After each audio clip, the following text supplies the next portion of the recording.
ये आम संस्कृतिर परिचय शह शह वर्ष पूर्वर ए कार्यक्रम चली आसूच प्रबल ग्रीष्म प्रवाह जितेबाला प्रभु को गरम हुए एवं प्रभु को शीतल करने प्रभुंर देह को ठंडा करने देहरे चंदन प्रलेपन दि जाए एवं से समय प्रभु चाप खेलवाई निज पुष्करिणी की बाहर को आसी था। ये हूँ आम शह शह वर्षर परंपरा संस्कृति केवल लिंगराज को क्षेत्र नुहे पुरी ठारे या हुए कंटिलो नीलमाधव ठारे हुए बहुत जगार ये संस्कृति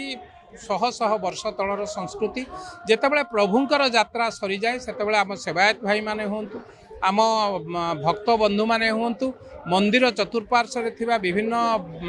बंधु माने विभिन्न संगठन माने ए चंदन महोत्सव करिथांती पुष्करिणी रे निजे गाधेइबा परे निज देहरे चंदन प्रलोपन सहित माळ पकई गजरा माळ मली माळ पकई साधा शाकाहारी भोजन करिथांती एवं प्रभुंक उद्देश्य रे प्रणाम करी ए समाज को श्रेष्ठ करिवा पई ग्रीष्म दाउरु रक्षा करिवा पई प्रभुंकर आशीर्वाद नै थांती। ये हूँ आम परंपरा या हूँ आम संस्कृति। आज एकाम्र क्षेत्र रे माँ केदार गौरी पाखरे ये जो स्थान आपन देखुंत गुआझर नाम नामित एठी केवल एकाम्र निर्वाचन मंडली नुहे कि भुवनेश्वर नुह भुवनेश्वर बाहर बहुत बंधु आज आसी पाखापाखि 10,000 लोकंकर समागम आम भितर स्नेह श्रद्धा संपर्क गढ़ाई भाईचारा को सुदृढ़ करने ये कार्यक्रम करा जाय थाए। तेणु प्रति वर्ष ये कार्यक्रम चले ए वर्ष मध्य एकाम्र क्षेत्रर ये जो गुआझरटार ये कार्यक्रम करा जाउचे निश्चित भाव समस्त को खुशी दबा आम भितर भाईचारा संपर्क को सुदृढ़ करने ये कार्यक्रम आमर एकाम्र क्षेत्र में बहुत चलचंचल होती महाप्रभु चंदन यात्रा पर विभिन्न संगठन विभिन्न नेतृत्व से बंधु मिलन कार्यक्रम एवं सबुठ बड़ निरा कथा हूँ कि संस्कृतिर जो भली भाव अवक्षय चलुची लोकों को जोड़िकी रखापी संस्कृति सहित भारतीय चिंताधारा सहित ये गोटे माध्यम। आज आमर प्रिय विधायक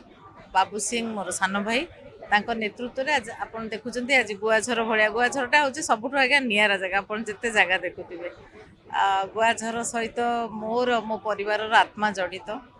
मो ससुरंकर एठी माने आत्मा थिला भलिया मते मन पड़े तांकर बहुत समय सारा जीवन शेष समय तांकर ए गुआझर रे जाए एठी माँ कात्यायनी को पीठ एटा तो बहुत सुंदर गोटे परिवेश भितर आप देखुवे बंधु मिलन कार्यक्रम आयोजित करा जायछि बहुत नेतृस्थान स्थानर व्यक्ति एवं बहुत एसएचजी आम देखुं महिला गोष्ठी माने एवं समस्त मुरबी युव संगठन समस्त आज गोटे एकत्रित होइछु बहुत भल लगुच आ महाप्रभु श्री लिंगराज समस्त कल्याण करंतु आ समस्त खुशी रे रुहंतु। स्कंद पुराण को जितेबाला आम बुझु सेतेबाला कहा जाए जे श्री सह मानुष लीलया तेणु महाप्रभु मर्त्य मानवीय लीला करती तेणु चंदन को जितेबाला जड़े पंडित जड़े पुरोहित आपण मथार लगाती कहती आपदा हरते नित्यम लक्ष्मी बसती सर्वदा तेणु चंदनर महत्व आम जीवन में अनेक गुरुत्वपूर्ण तेणु चंदन जमी सुबासित जमी सुशीतल ठीक सेमिति ये जो ग्रीष्मर प्रवाह रौद्रतापर जो आम मैंने अहर कष्ट अनुभव करुचु यू आमको टी शीतलता प्रदान करने ये चंदन महोत्सव आयोजन तेणु प्रतीक को जब चंदन को प्रतीक भाव में धरा जाए तो मो संपर्क सुबासित हम मोर संपर्क समस्त सहित सुशीतल संपर्क जो कहते तो मुंड गरम करना मुंड ठंडा रख तेणु हृदय मानसिक स्तर में जितेबाला आम शीतल तेणु आम भर संपर्क भी सेतिकी निबिड़ आ संपर्क भी सेतिकी शीतल तेणु चंदन को प्रतीकात्मक भाव में एवं उत्सव को जब आम आसवा या सामाजिक बंधन को सुदृढ़ करने आम परंपरार उत्सवर आयोजन कर तेणु चंदन उत्सव जिते उभय एकाठी हो जाती से भाव निबिड़ हो जाए तेणु माननीय एकाम्र विधायक बाबू सिंह को मुझे सबुबले कहे जे सीए संपर्क समस्त स्नेहर बाबू किंतु परंपरा को सुरक्षित रखिबारे परंपरा को नीति को नियम को पालन करिबारे से कठोर सिंह सदृश से बाबू सिंह जे संपर्क रे बाबू किंतु नीति और नियम रे से निश्चित भाव में सिंह से निश्चित भाव में रजा तेणु से